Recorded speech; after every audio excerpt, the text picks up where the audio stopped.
안녕하세요. 만나서 반갑습니다. 역사계 시강사 김영수입니다. 강감천 관악 종합사회복지관 어르신 여러분, 그동안 잘 지내셨죠? 자, 신종 코로나 바이러스로 인해서 전 세계가 고통을 받고 있는 지금 오프라인 강의는 아무리 가도 무리이고, 그래서 이렇게 온라인 강의를 진행을 하게 됐습니다. 자, 저희 이제 온라인 강의 매주 이제 특정 주제를 하나씩 정해가지고 특강 형식으로 진행을 하게 되는데요. 오늘 이제 다루게 될 내용은 뭐냐면요, 좀 놀이에 대한 이야기를 해볼게요. 옛날 왕들도 놀이가 있었을 거 아니에요, 그죠? 뭔가 취미생활, 스트레스를 풀 수 있는 그런 게 필요했을 텐데, 그래서 옛날 왕들도 즐겼던 일종의 공놀이였습니다. 그게 뭐였냐면은 바로 장치기. 장치기라고 하면 다들 많이 알아두실 거예요. 당시에는 이 장치기를 또 뭐라고 불렀냐면은 타구라고 불렀습니다. 자, 그럼 이 타구라고 불리는 장치기는 도대체 어떤 운동이냐? 거기에 대한 이야기를 한번 같이 진행해 볼까 합니다. 자, 지금 여기 보시는 이 그림이 중국에서 이제 그린 그림이고요. 추이환의 여인들이라는 그림이요. 여기서 지금 추이환이라는 놀이를 하고 있는 모습이고요. 일반 여인들은 아니고 신분이 좀 있는 귀부인들입니다. 그 귀부인들이 추이환이라고 불리는 공놀이라고 있는데, 그 공놀이를 어떻게 하는 것이냐? 자, 보시면요, 이쪽에 있는 분, 이쪽에 있는 분, 그리고 여기 계신 분, 지금 뭔가 막대기 같은 걸 들고 있죠, 그죠? 막대기 끝부분 보니까 살짝 좀 이렇게 납작하게 되어 있는 게 들려있는데, 어디서 많이 본 것 같아요, 저거 막대기 채. 어디서 봤죠? 네, 맞아요. 골프채. 골프채하고 상당히 유사하게 생겼어요. 즉, 이 추이환이라는 놀이는 어떤 거하고 상당히 유사한 스포츠냐면 골프하고 굉장히 유사한 스포츠라고 하겠습니다. 다만 오해를 하시면 안 되는 게 뭐냐면은, 골프의 원조가 그럼 중국이었냐면은 중국은 아니에요. 원래 진짜 원조는 어디냐면은 그리스입니다. 그리스에서 목동들이 양치기하는 사람들 있잖아요, 그죠? 토끼 굴에다가 막대기로 돌을 쳐가지고 꼬리시키는 그런 놀이를 했었는데, 그게 나중에 발전을 해서 골프가 됐다고 해요. 다만 그거하고 별개로 중국에서도 비슷한 형태의 놀이가 있었다는 거죠. 뭐 원조까지는 아니지만 나름대로 중국에서 비슷한 놀이가 있었는데 그게 추이환이었습니다. 자, 이 추이환에서 사용되는 막대기는 골프채하고 상당히 유사하고 경기 방식도 비슷해요. 여기 구멍이 있는데 이 구멍에다가 이 공을 쳐가지고 넣는 그런 형태의 놀이 방식이었습니다. 정말 보면 볼수록 골프하고 유사한 게 뭐냐면은, 여기에 보면요, 체격이 커 보이는 여자 3명이 있죠, 그죠? 이 귀부인들이 막대기를 들고서 지금 공놀이를 하고 있어요. 그리고 여기에 보면은 다소 좀 체격이 작아 보이는 여자가 있습니다. 그리고 이 여자들이 막대기를 하나가 아니라 2개 이상씩을 들고 있어요. 이 사람들이 뭐 하는 사람이냐면은 캐디예요, 캐디. 요즘에 그거하고 상당히 유사해요. 따라다니면서 막대기 들고 다니면서 시중을 듣는 거예요. 그러면서 만약에 이 귀부인이 탁 쳐가지고 꼬리를 했다. 그러면은 사모님 나이스 하면서 따라다니면서 수발드는 그런 캐디들도 존재를 했다는 것을 알 수가 있겠습니다. 자, 이 추이환이라는 놀이는 언제 유행을 했냐면은 중국 원나라 말기, 명나라 초기에 상당히 유행했던 놀이입니다. 즉, 우리나라로 치자면은 고려 말에서 조선 초죠. 그러면서 당연히 조선 초로 넘어왔을 때 이 추이환도 우리나라에 도입이 돼요. 이거를 누가 그렇게 좋아했었냐면은 조선의 왕 중에서 태정, 태세, 문단세 이렇게 가잖아요. 태조 다음이 정종이죠. 그 다음이 태종이죠. 자, 그런데 여기서 다들 알고 계신 게 그거예요. 두 번째 임금이었던 정종은 사실은 과시사장이었어요. 무슨 얘기냐면은 태조가 조선이라는 나라를 만들었습니다. 그런데 다섯 번째 아들이었던 이방원이 이복 동생들 죽이고 공신들 때려잡고, 그러면서 자기가 왕이 되고 싶었는데 좀 그러기 껄쩍지근하니까 일단 누구를 올린 겁니다. 자기 위에 있던 둘째 형 정종을 왕으로 올린 다음에, 그리고 나서 자기가 이제 그걸 넘겨받으려고 잠깐 앉혀놓은 거예요. 그러니까 정종은 자기 스스로 위치를 정확하게 파악을 해요. 내가 왕이 되긴 했지만 내가 할 수 있는 것은 아무것도 없다. 그리고 내가 너무 열심히 일하는 모습을 보이면은 동생이 오해를 하면서 나를 어떻게 할 수 있다? 쳐낼 수 있지 않겠냐. 그러니까 내가 목숨을 보존하기 위해서 어떻게 된다? 나는 정치보다는 뭐에 관심을 가져야 된다. 노는 거에 관심을 가져야 된다는 거예요. 그래서 정종이 어디에 그렇게 빠져들었냐면 바로 이 공놀이, 추이환에 빠져들었는데, 이 추이환을 수입해가지고 우리나라에서는 타구 내지는 장치기라고 불렀습니다. 자, 그래서 이 장치기에 대한 룰을 좀 한번 구체적으로 살펴보면요, 다음처럼 볼게요. 자, 장치기 룰은 이렇습니다. 구멍을 이렇게 쭉 파놓고 난 다음에 팀을 둘러 나눠요. 둘러 나눠가지고 서로 이쪽에서 이 시작점 쪽 있죠, 그죠? 이쪽에 서가지고 요즘에도 왜 축구할 때 그런 거 좀 비슷하게 하잖아요. 그죠? 농구할 때도 그렇고 여기서 각자 공을 갖고 와가지고 등 뒤로 공을 던집니다. 그리고 이 공이 이 시작점에 가장 근접하게 떨어진 사람이 먼저 성공을 하는 거예요. 여기서 이제 썼던 공은 뭐냐면은 보통 이제 돼지 허파라든가 혹은 이제 나무 같은 걸 깎아가지고 쓰는 경우가 상당히 많았어요.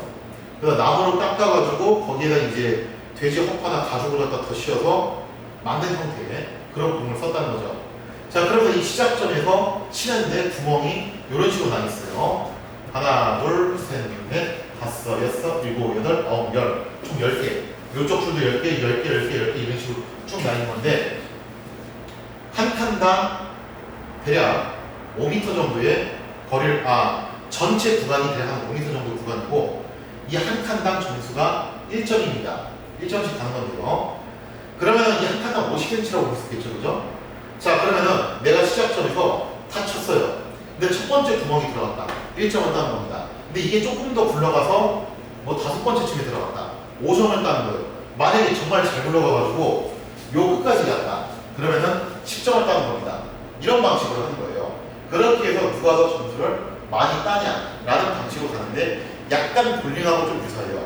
만약에 내가 뭐 만점 받았으면 뭐 더블 스코어로 가는 경우도 있고 혹은 빵점이 났을 경우에는 뭐 더 마이너스를 까는 경우도 있고 약간은 좀 볼링하고 유사한 면도 있습니다. 그런 식으로 해가지고 어느 쪽이 더 점수를 많이 내냐라는 방식으로 모정했던 것이 바로 이 타구경이죠. 이거 말고도 보기 좀 더 있는데요. 다음 거 보면요. 요거는 골프하고 좀 많이 비슷해요. 저쪽에는 시작점에서부터 시작해가지고 대략 5m 내지는 10m 간격으로 구멍을 저렇게 팝니다. 파고 난 다음에 각 지점에 있는 구멍까지 가가지고 꼬리를 시키는 거예요. 물론 이게 거리가 10m에서 5m쯤 되기 때문에 원큐에 될 수도 있지만 원큐에 안 될 확률도 높아요. 그래서 몇 번에 나눠서 골프처럼 그렇게 이동하면서 치는 방식을 하겠죠. 참고로 이 구멍은요, 완벽한 평지에다 만들지 않고 어디에다 많이 만드냐면은 좀 이제 막 구릉지인데, 비탈지인데, 혹은 뭐 중간에 좀 웅덩이가 있다든지 그런 좀 난 코스들을 만들어 놓고 그 난 코스 사이에다 구멍을 넣어가지고 좀 어렵게 공을 집어넣을 수 있게끔 그런 식으로 구조를 잡아 넣습니다. 그래서 이런 일도 있었어요. 또 이거 공놀이 할 때 그냥 하면 재미없으니까 공에다가 이름을 붙여요. 뭐 개똥이고 석똥이고 말똥이고 그렇게 이름을 붙이는데 그 이름을 붙일 때 어떤 이름을 붙이는 경우가 있냐면은 종종 유명한 사람의 이름을 붙이는 경우가 있습니다. 특히 그 시대에 있었던 왕자들의 이름을 종종 붙이는 경우가 있었다는 거예요. 실제로 있었던 일이에요. 태종 때 있었던 일인데 동네 꼬마애들이 공놀이를 하고 있었어요. 바로 이 타구 놀이를 하고 있었는데 탁 쳤는데 그 공에다 이름을 뭐라고 붙였냐면은 그때 당시 태종의 아들들 이름을 붙인 거예요. 그래서 뭐 양명대군, 효령대군, 충녕대군 이런 식으로 공 이름을 붙였던 거죠. 그러면서 막 이제 공 치면서 얘기를 하면 야 충녕대군이 저기까지 갔네? 야 양명대군 왜 이렇게 공이 안 와? 이런 식으로 막 공놀이를 하고 있다가 그만 이게 난코스 쪽으로 공이 흘러가다가 다리 밑에 있는 개울가에 공이 빠진 겁니다. 그랬더니 그 공놀이하던 꼬마애들이 순간적으로 외친 거죠. 야 효령대군이 물에 빠졌다. 그 공 이름이 효령대군이었던 모양이에요. 효령대군이 물에 빠졌다라고 외친 거예요. 근데 정말 공교롭게도 거기 현장을 누가 지나가고 있었냐면 바로 효령대군의 유모가 정말 공교롭게도 효령대군의 유모가 거기를 지나가고 있었어요. 근데 효령대군이 물에 빠졌다는 아이를 외치는 거 듣고 나서 정말 깜짝 놀란 거죠. 아니 효령대군은 지금 궁안에 있는데 궁안에 있으면 효령대군이 왜 갑자기 여기로 나와가지고 강물에 빠졌지 하고 서둘러 뛰어가서 봤더니 그게 아니라 뭐였다? 공놀이 할 때 그 공에 붙인 이름이었다는 거죠. 유모가 화가 나가지고 다 붙잡아 왔어요. 그 애들을 갖다가 붙잡아 와가지고 가나에 넣어서 감히 지금 왕자님 이름을 갖다 붙여가지고 공놀이를 하더라 신고를 했는데 실록에서 나오는 기록이거든요. 근데 뭐 어떻게 하겠어요? 애들이 그냥 그 공놀이 하다 그랬는데 몇 대 쥐어받고 내보내는 거죠. 그래서 하여튼 그런 일이 있었다라는 에피소드가 실록에 전해지고 있습니다. 그래서 이런 걸 놓고 봤을 때 이 타구라는 것은요, 장식이라는 공놀이는 본래는 왕실에서 했던 공놀이예요. 특히 정족이 상당히 즐겼던 형태의 공놀이였죠. 하지만 이것이 나중에 민간으로 전개가 되면서 일반 아이들도 상당히 즐겼던 공놀이라는 것을 알 수가 있습니다. 특히 타구가 왕실이나 이런 양반들 사이에서 종종 유행을 했던 이유가 뭐였냐면은 원래 그전에는 타구 말고 격구라고 말 타고 달리면서 그 외 영국에서 하는 그 폴로 비슷한 경기가 있었어요. 막대기로 공을 담아서 이렇게 던져서 골대에 넣는 그런 공놀이가 있습니다. 근데 이게 말을 타고서 하는 데다가 사실 경기 규칙상 막대기로 상대방 공을 쳐가지고 뺏거나 상대방을 낙마시키는 것도 가능은 했어요. 격하다는 거죠. 그러니까 왕이 만약에 이 격투놀이를 하다가 낙마를 해가지고 다치면 어떻게 하냐 이거죠. 그래서 좀 더 안전한 놀이를 찾게 됐는데 그 안전한 놀이가 천천히 걸어다니면서 사장님 나이스 샷, 사장님이 아니지 임금님 나이스 샷 하는 그런 이 타구가 도입이 되었다고 볼 수 있습니다. 이 타구가 상당히 인기가 있어가지고 정종뿐만 아니라 그 뒤로도 태종과 세종 계속 이제 이 타구놀이가 유행을 하게 돼요. 그래서 조선시대 왕실 풍습 중에서도 어떤 게 있었냐면은 세종실록에 이런 기록이 있습니다. 세종도 이 타구놀이를 굉장히 좋아하셨는데 만약에 이제 12월 31일이 됐어요. 그러면 이제 하루만 더 지나면 새해가 되잖아요. 그러면 어떻게 하냐? 밤새도록 왕실 종치들을 모아놓고 술 마시면서 다과 먹으면서 밤을 새면서 뭔 놀이를 했냐면 바로 이 타구 놀이를 했다는 겁니다.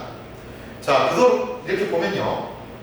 이처럼 이제 왕실 내에서 유행했던 타구 놀이가 나중에 민간으로 전파하고 나중에 성종대로 가면은 오히려 이제 왕들의 타구 놀이를 또 잘 안 하게 돼요. 왜냐면은 이제 조선 후기로 갈수록 왕이 품이 떨어지게 직접 이렇게 하시면 안 된다. 왕은 어떻게 해야 된다. 가만히 앉아서 구경하시고 실제로 뛰는 것은 선수들이 뛰는 거다. 이런 개념이 확립이 돼서 나중에 가면 왕들은 또 잘 안 해요. 하지만 일반 백성들한테는 폭넓게 사랑을 받게 되면서 현대 대한민국 초기까지 계속 이 타구놀이, 장식놀이가 행해졌다고 볼 수가 있겠습니다. 물론 아쉽게도 지금은 더 이상 보기가 힘들어졌죠. 왜냐하면 골프라는 대체할 수 있는 수단이 등장한 것도 있고 또 굳이 뭐 이 타구놀이가 아니더라도 공을 가지고 할 수 있는 놀이들이 꽤 여러 개가 많이 등장을 했기 때문에 현대사에서는 좀 많이 보기가 힘들어진 놀이가 됐어요. 자, 이렇게 해서 오늘은 조선시대에 유행했던 타구라는 놀이에 대해서 한번 살펴봤는데요. 이렇게 전통 민속 놀이라는 것이 알고 보면은 의외로 왕실이나 양반들이나 이렇게 상류층들이 했던 것들이 있어요. 그런 것들이 밑으로 전해져가지고 일반 대중에게 보급돼서 대중가의 길을 걷는 경우가 왕왕 있었는데 타구도 그런 것 중에 하나라고 볼 수 있겠죠. 뭐 음식도 그런 게 의외로 많이 있어요. 원래는 높으신 사람들만 먹었던 음식이 일반인들한테 퍼져가지고 대중화의 길을 걸었던 경우가 왕왕 있다라는 겁니다. 자, 그래서 이런 놀이 같은 것들도요, 우리가 뭐 역사적 연원이 어떠인지를 갖다 알아보고 나서 하면은 몇 배로 더 재밌게 즐길 수가 있겠죠. 음식도 그렇잖아요. 그냥 먹는 게 아니라 이 음식이 원래 역사적 연원이 무엇이었냐 라는 것을 알고서 먹으면은 뭔가 유식해 보이기도 하고 먹을 때 그런 역사를 의미하면서 먹을 수도 있기도 하고 그런 점이 있어서 뭔가 좀 이제 특별한 것을 보일 수 있는 것이 아닐까라는 생각이 들기도 합니다. 자, 그래서 오늘은 이렇게 타구놀이 이야기를 마쳐봤고요. 다음 시간에는요, 좀 더 재미난 이야기로 더 풍부한 이야기로 찾아뵐 것을 약속드리면서 오늘 이야기는 여기서 마치도록 하겠습니다. 감사합니다.